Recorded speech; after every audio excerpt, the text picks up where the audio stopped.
আমি 1999 চনত যিসকলে অসম গণ পৰিষদৰ দিনত মাষ্টৰ চাকৰি পাইছিল প্ৰায় 1250 জন মাষ্টৰবিলাক এক পইচাও বেতন নোপোৱাকৈ দৰমহা নোপোৱাকৈ 1999 চনৰ পৰা 2022 চনলৈকে তেখেতসকলে স্বেচ্ছাসেৱীভাৱে কাম কৰি আহিছিল, ভলাণ্টাৰীলি কাম কৰিবলৈ বাধ্য হৈছিল। তো 2022 চনত কিছুমান মানুহ almost on the Verge of retirement হ'বলৈ হৈছিল।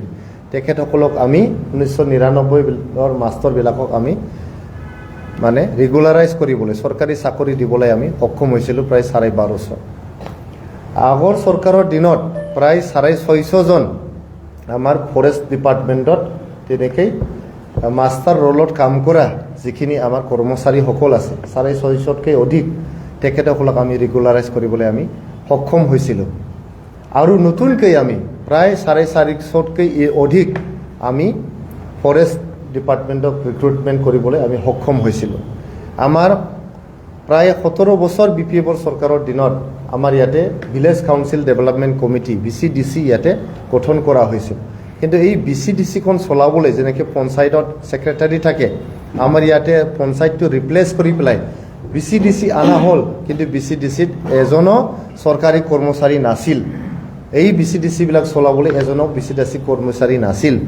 আমি অসম চৰকাৰৰ অংশীদাৰী এটা দল হিচাপে আমি অসম চৰকাৰক কনভিন্স কৰি 420টা VCDC পোষ্ট আমি ক্ৰিয়েট কৰি পেলাই আনি আমি ৰিক্ৰুটমেণ্ট কৰি 420টা VCDCত আজি ছেক্ৰেটাৰী আমি এপইণ্টমেণ্ট দিবলৈ সক্ষম হৈছোঁ।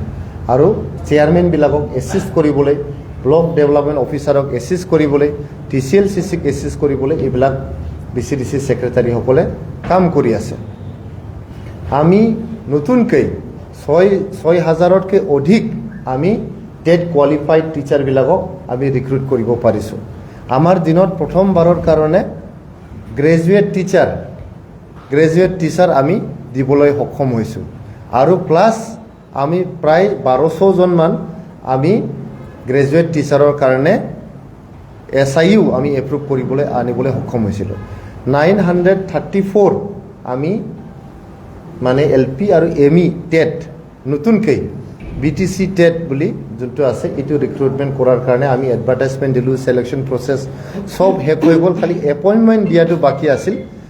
এই প্ৰায় 1000 যে আমাৰ টেট কেণ্ডিডেট আছে তেখেতসকলক জাষ্ট এপইণ্টমেণ্ট দিয়াৰে আমাৰ বাকী আছিল। তেতিয়াই আমাৰ ইলেকশ্যনৰ অধিসূচনাটো জাৰি হ'ল, BTR ইলেকশ্যনৰ। সেইকাৰণে আমি এপইণ্টমেণ্টটো দি আহিব পৰা নাই। তেনেকৈ বহুত কাম কাজ আমি 5 বছৰত BTR গভৰ্ণমেণ্টত আমি কৰিবলৈ আমি সক্ষম হৈছিলোঁ। আমি আলাৰী চেৰাং বুলি এটা স্কিম বনাই পেলাই মন্দিৰ, গীৰ্জা, মছজিদসকলক 2 লাখ টকাকৈ আমি দিছোঁ। আলাৰী চেৰাং যে স্কিম আছিলে আপোনালোকে ঘূৰি ফুৰিলে দেখা পাব, প্ৰত্যেকটো মন্দিৰত, প্ৰত্যেকটো মছজিদত, প্ৰায়ভাগ মন্দিৰ, গীৰ্জা আৰু মছজিদত আলাৰী চেৰাঙৰ 2 লাখ টকা আমি দিবলৈ আমি সক্ষম হৈছিলোঁ। ৰোগ নিৰ্মূল BTR বুলি যি আমাৰ ৰোগী মানুহ আছে, চিৰিয়াছ বেমাৰত ভোগা মানুহবিলাকক আমি অলপ হ'লেও অৰ্থনৈতিকভাৱে সকাহ দিবলৈ আমি এটা স্কিম আমি লৈছিলোঁ। তেনেকৈ আমাৰ জ্ঞান চেৰাং বিথাংকি বুলি প্ৰত্যেকটো MCLA সমষ্টিত 200কৈ আমাৰ গৰীব দুখীয়া পৰিয়ালৰ ল'ৰা ছোৱালীক আমি আৰ্থিক সাহায্য প্ৰত্যেক বছৰত আমি দিবলৈ সক্ষম হৈছিলোঁ। তো প্ৰতিটো সমষ্টিত আমি 1000কৈ জ্ঞান চেৰাং বিথাংকিৰ আণ্ডাৰত আমি আৰ্থিক সাহায্য ল'ৰা ছোৱালীবিলাকক আমি দিবলৈ আমি সক্ষম হৈছিলোঁ। আপোনালোকে দেখিছে যে বডোফা ছুপাৰ 50 মিছন অহাৰ পিছত আমাৰ BTR অঞ্চলত আগত 2-3জনকৈ APSC ক্ৰেক কৰিবলৈ সক্ষম হৈছিল। আজিৰ তাৰিখত 50 জন, 55 জন তেনেকৈ APSC ক্ৰেক কৰিব পাৰিছে। UPSC আমি এতিয়ালৈকে সক্ষম হোৱা নাই, কিন্তু যুৱক যুৱতীসকলৰ মাজত এটা ডাঙৰ কম্পিটিটিভ এনভাইৰনমেণ্ট, এটা হেল্ডি কম্পিটিশ্যনৰ এনভাইৰনমেণ্ট আমি ক্ৰিয়েট কৰিবলৈ আমি সক্ষম হৈছিলোঁ। Overall in our last 5 years of governance in BTR region, we have tried our best to serve the people to the best of our capacities. Now, based on our work, we are seeking people's mandate, people's blessing. We have already declared first phase of candidates. 7 candidates have so far been declared in the first phase.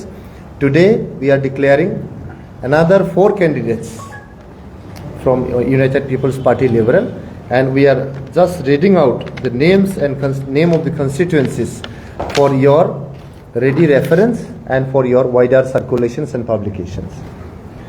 So the first candidate that we are declaring today is from 42 Nong Baksa ST LSC constituency, Legislative Assembly constituency, and we are so proud to announce our Honorable President of the Youth Wing and sitting MCLA and former EM, Sri Jud Rakesh Brahmo, as the candidate of 42 Nong Baksa ST LSC.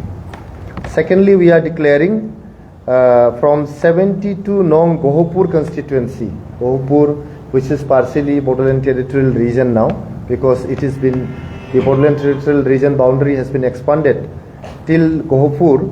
So we are declaring our leader Sri Nityananda Busumatari as the candidate for Gohapur LSC.